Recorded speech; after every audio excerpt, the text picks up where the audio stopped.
Olá pessoal, a nossa aula de hoje vai ser uma aula gramatical, tá? Em que a gente vai trabalhar a regência verbal. Só que antes, eu quero que vocês abram o livro na página 38, onde a gente vai fazer a leitura que vai servir de base para trabalharmos esse assunto aqui. Diz assim: por que sentimos água na boca? Entenda a importância da nossa saliva na hora de comer. É um artigo feito por Suzana Herculano Moser, do Departamento de Anatomia da Universidade Federal do Rio de Janeiro. Chiquinha, o almoço está pronto. Fiz a batata frita que você pediu. Só de ouvir essas palavras, sua boca se enche d'água, de saliva, antecipando-se a comida que vai entrar na boca e precisará ser digerida. De fato, a digestão começa na boca, onde os alimentos são picados, triturados e esmagados. Tudo isso antes de serem conduzidos ao estômago. E pasme, se a boca não se enchesse de saliva, não seria possível nem engolir o alimento, nem saber o que você tem sobre a língua. Todo mundo produz uma pequena quantidade de saliva o tempo todo, mas a produção aumenta quase 10 vezes quando uma pessoa vê, cheira ou pensa em comida. A saliva que enche a boca nessas horas é essencial por várias razões. Primeiro, somente quando dissolvidos na saliva é que pedaços microscópicos desprendidos dos alimentos chegam até as papilas digustivas, que sinalizam ao cérebro o tipo de comida que entra na boca: água, sal, ácido, doce, proteína ou algo amargo e, portanto, potencialmente nocivo, nada bom de ser engolido. Assim, além de reconhecer o alimento pelo gosto, o seu cérebro já prepara o corpo para a digestão. Segundo a saliva, contém enzimas que começam a partir em pedaços menores os carboidratos, grandes moléculas de açúcar, como o amido do pão. Além disso, é a saliva que umedece e dá liga aos alimentos triturados e permite que eles sejam transformados em um grande bolo compacto e lubrificado, que pode ser engolido sem risco de engasgos. Se você não acredita que comida seca não desce sem saliva, experimente o famoso teste da bolacha. Comer 3 biscoitos em menos de 1 minuto, sem apelar para um copo d'água. É simplesmente impossível. A razão é que, mesmo trabalhando 10 vezes mais rápido, as glândulas parótidas e salivares não conseguem produzir saliva com a rapidez necessária para que os pedaços de biscoito passem em menos de 1 minuto de paçoca a uma massa umedecida que possa deslizar até no estômago. A boa notícia é que a produção de salivas é automática, comandada pelo sistema nervoso autônomo, sempre que o cérebro detecta a presença de comida na boca. O interessante é que, por associação, também funciona pensar em comida, sentir o cheiro bom do almoço no fogo e até ouvir que ficou pronto aquele prato do que você gosta. O caso mais famoso de água na boca, por associação, claro, e já é lendário, o cão da fisiologia russo Ivan Pavlovich. De tanto ouvir em sino tocar antes de receber sua comida todos os dias, o animal passou a salivar em resposta ao tocar do sino, mesmo que o prato demorasse a chegar. E eu, de tanto escrever sobre comida, já fiquei com água na boca. Assim como acontece na regência nominal, que a gente viu anteriormente, os verbos que precisam de um complemento mantêm uma relação, a qual pode ou não ser estabelecida por meio de uma preposição, tá? Essa relação entre o verbo e seu complemento também determina a existência do termo regente, que pode ser o verbo, e do termo regido, que é o complemento. A esse fenômeno nos damos o nome de regência verbal. Releia essas frases extraídas do texto que você acabou de ler e observe os verbos destacados. Chiquinha, o almoço está pronto. Está aí é o verbo que está destacado. Todo mundo produz uma pequena quantidade de saliva o tempo todo. Produz também está destacado. O interessante é que, por associação, também funciona pensar em comida. Pensar também é um verbo destacado. O seu cérebro já prepara o corpo para a digestão. Prepara é um verbo que está destacado. A digestão começa na boca. Começa é o verbo destacado desta oração. Você notou que os verbos sublinhados apresentam um tipo de relação específica com os termos que se encontram depois dele? O está pronto. Produz uma em comida. Prepara o corpo. Começa na boca. O verbo estar, por exemplo, apenas liga uma característica. Pronto ao sujeito, almoço. Já o verbo produz se liga diretamente ao seu complemento, uma pequena quantidade de saliva. Enquanto o verbo pensa, liga ao seu complemento por meio de uma preposição, em comida. Por sua vez, o verbo prepara apresenta um complemento sem preposição, o corpo. E o outro com preposição para a digestão. Por fim, o verbo começar, nesse contexto, não precisa de complemento. A informação que foi acrescentada após ele, na boca, apresenta um lugar em que a digestão se inicia, ou seja, compreende uma circunstância ligada ao verbo. A relação estabelecida entre os verbos e o seu complemento diz respeito à transitividade verbal. Você lembra desse conteúdo? Vamos revisá-los rapidamente. Para isso, releia mais uma vez os verbos destacados, considerados os seus verbos e seus complementos. Chiquinha, o almoço está pronto. Está é um verbo de ligação e pronto é predicativo do sujeito. Todo mundo produz uma pequena quantidade de saliva o tempo todo. Produz, verbo transitivo direto, tá? Que precisa de um complemento. Qual é o complemento dele? Uma pequena quantidade de saliva, que passa a ser o objeto direto. O interessante é que, por associação, também funciona pensar em comida. Pensar é verbo transitivo indireto, que não necessita de complemento. Então, aí tem um objeto indireto, que se eu dissesse assim, o interessante é que, por associação, também funciona pensar. Ponto. Pensar em quê? Um objeto direto em comida. Na página 40 diz assim, o seu cérebro já prepara o corpo para a digestão. Prepara é um verbo transitivo direto e indireto, que necessita de complemento com ou sem preposição. O corpo, objeto direto, e para a digestão, objeto indireto.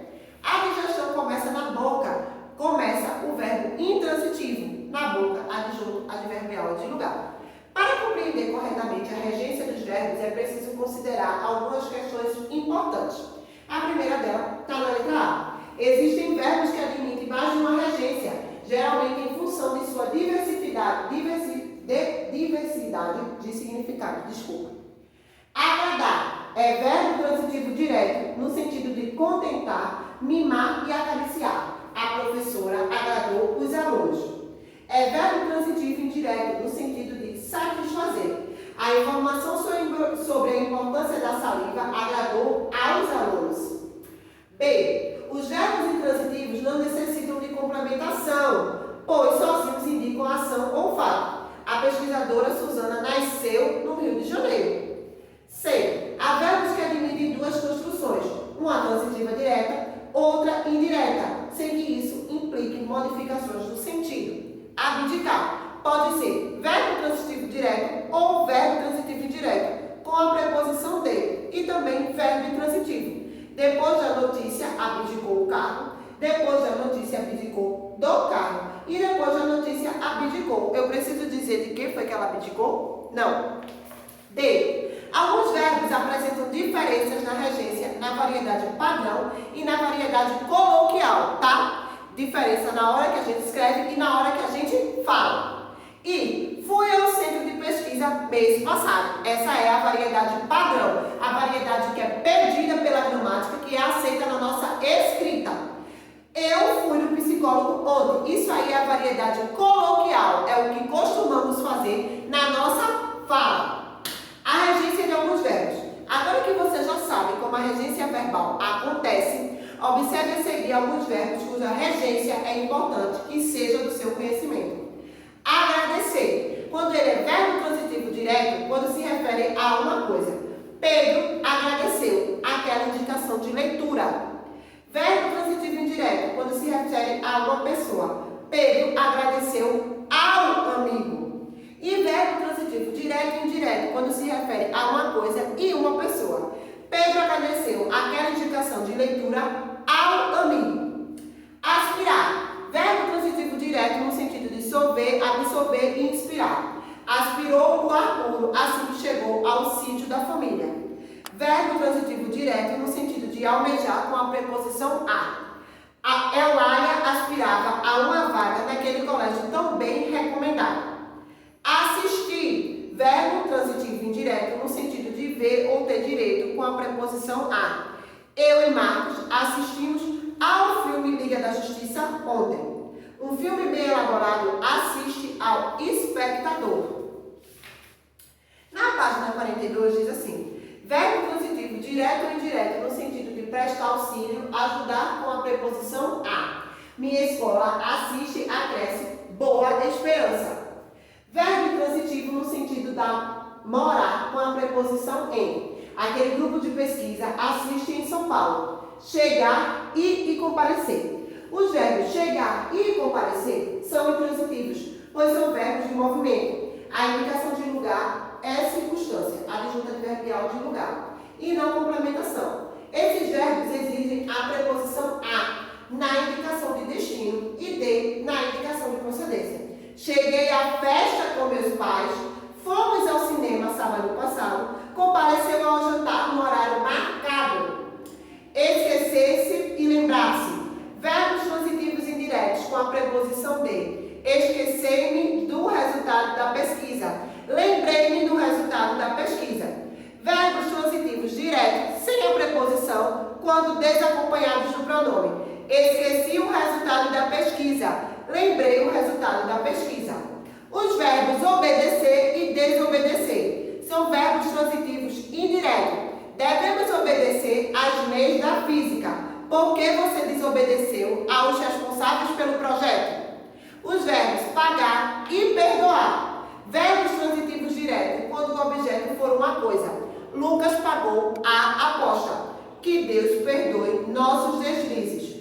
Verbos transitivos indiretos com a preposição a quando o objeto for uma pessoa. Pedro não pagou ao amigo este mês. João nunca perdoava aos devedores. Aí agora ele traz como símbolo, como tema, a regência verbal, fala versus escritas. Como existem algumas peculiaridades na fala e outras na escrita, precisamos tomar certo cuidado com a regência de alguns verbos quando a situação comunicacional exigir o uso da norma padrão da língua, principalmente no que diz respeito à escrita.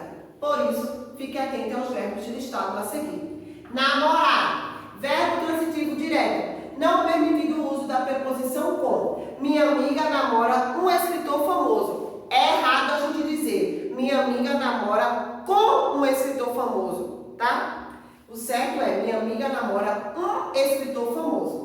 Pisar, verbo transitivo direto, quando seu complemento é algo pequeno. Não pise a grama, por favor. Verbo transitivo indireto, quando seu complemento é um solo em que a extensão total não pode ser englobada. O ser humano nunca pisou em Marte, tá? É diferente de pisar na grama, que a gente pode deter a grama, dizer a quantidade que tem.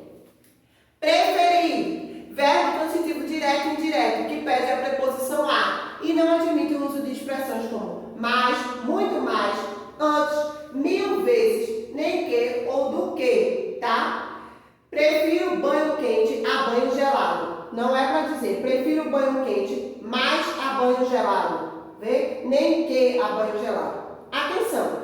Ao escrever, fique atento aos complementos verbais, pois os verbos podem ter regências diferentes. Li e gostei do livro 100 Anos de Solidão, de Gabriel Garcia Marques. A construção anterior não está adequada às regras da norma padrão da língua portuguesa, pois o verbo ler é transitivo direto e o verbo gostar é transitivo indireto. Uma construção adequada para o contexto formal da língua seria, por exemplo, li o livro 100 Anos de Solidão, de Gabriel Garcia Marques, e gostei dessa obra. Releia o trecho a seguir retirado do texto. Todo mundo produz uma pequena quantidade de saliva o tempo todo, mas a produção aumenta quase 10 vezes quando uma pessoa vê, cheira ou pensa em comida.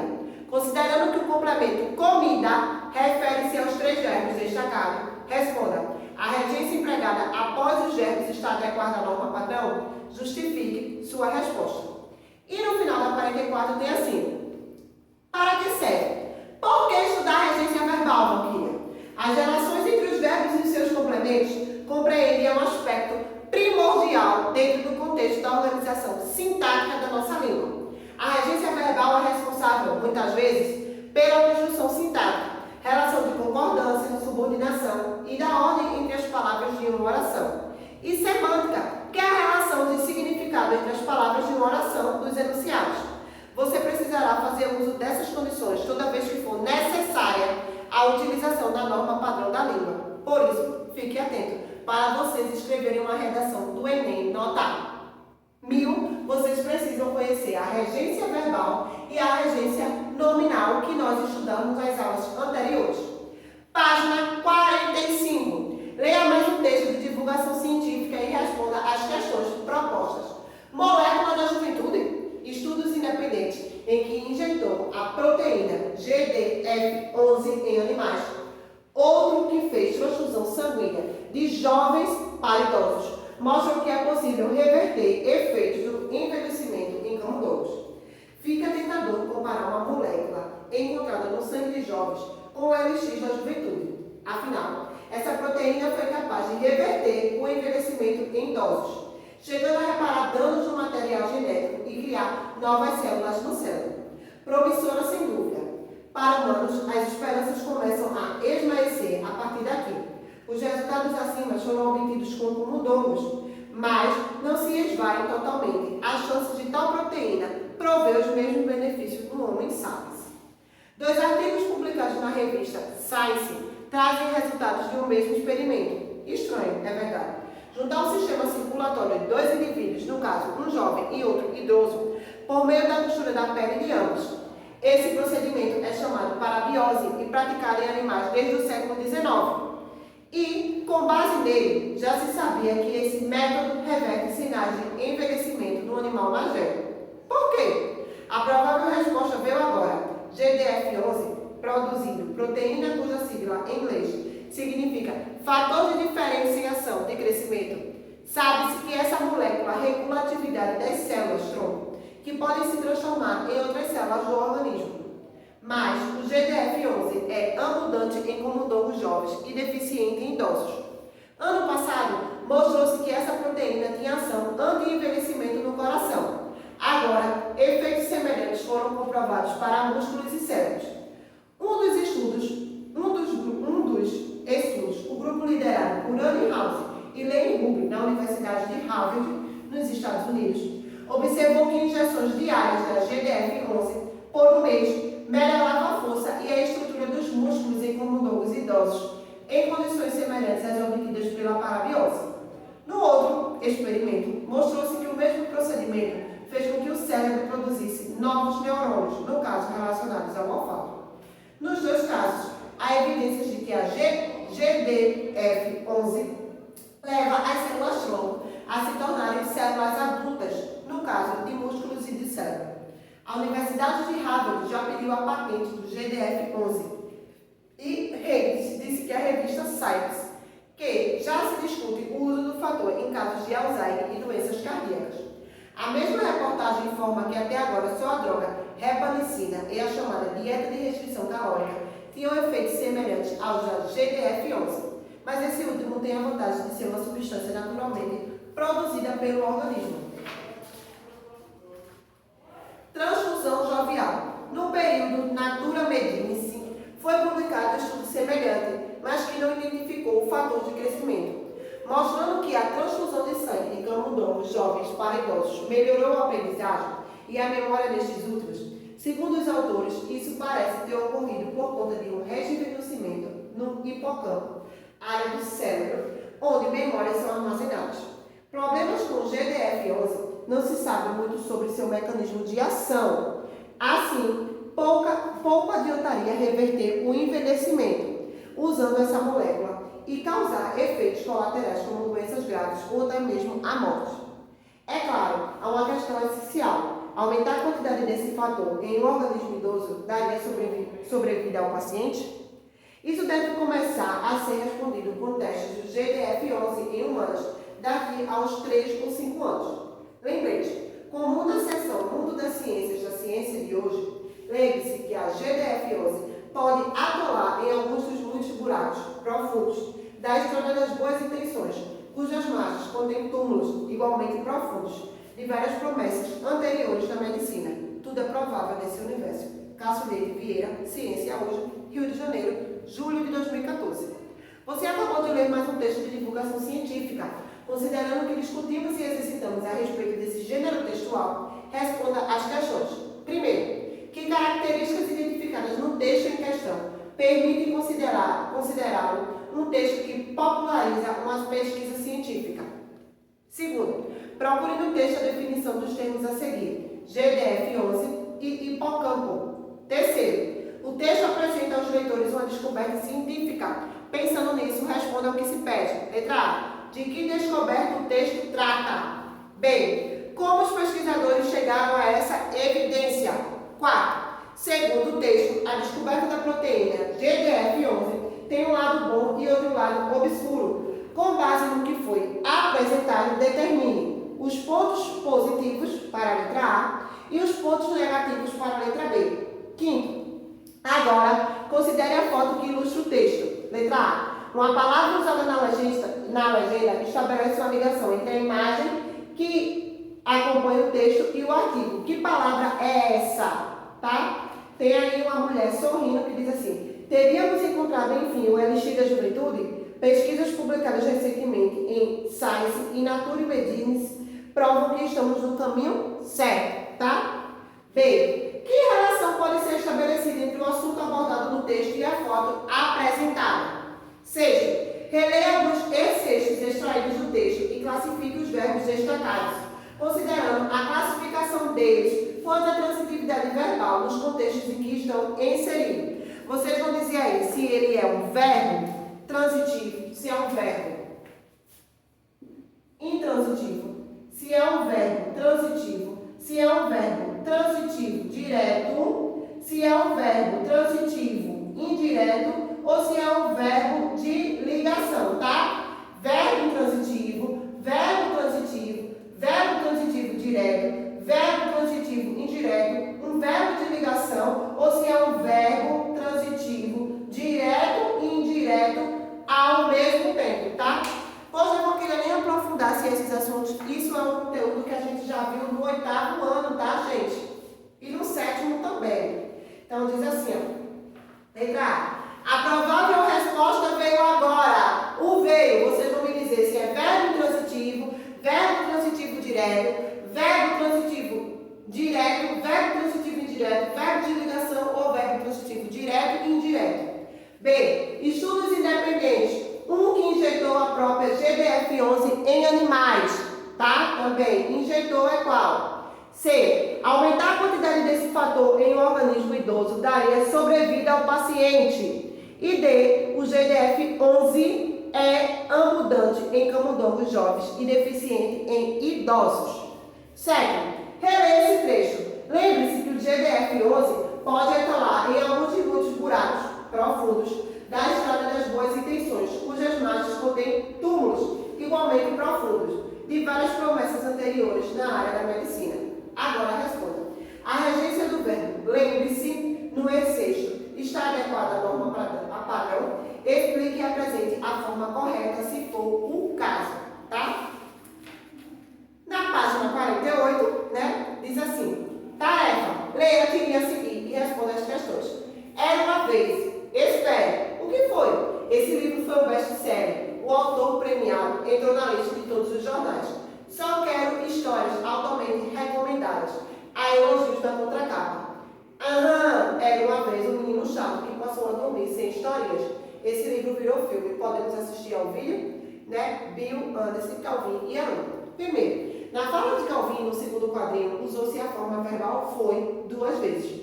Qual a classificação do verbo ser, considerando a transitividade verbal, e qual é o complemento dele nas 2 incidências? Aí vocês vão transcrever, tá? Quando eu falo de transitividade verbal, estou falando da mesma coisa do que esse anterior. Se é verbo transitivo direto, se é verbo de ligação, certo? Segundo, releia o primeiro período do 3º quadrinho e responda. Qual é a classificação da forma verbal quero e do seu complemento? Transcreva e o classifique. Terceiro, releia a última fala de Calvin no último quadrinho e resolva os exercícios sobre elas. No último quadrinho. Era uma vez um menino chato que passou a dormir sem historinhas, disse o pai. E Calvin responde assim: esse livro virou filme. filme, podemos assistir ao vídeo? A. Quantos verbos nesse quadrinho? B. Considerando a transitividade verbal, qual a classificação da forma verbal virou? C. Qual é a classificação sintática, qual é a classificação gramatical do vocábulo filme? E D. A regência do verbo assistir está correta? Explique sua resposta. Certo, meus amores? Deixa ali no plural quais páginas vocês devem realizar, tá? Da aula de hoje, 6 de agosto de 2020. E como vocês devem, lembrando, né, que vocês devem me mandar essas fotos pelo WhatsApp, que daí vai ser contabilizado a presença de vocês. Não esqueçam, tá, amores? Beijos!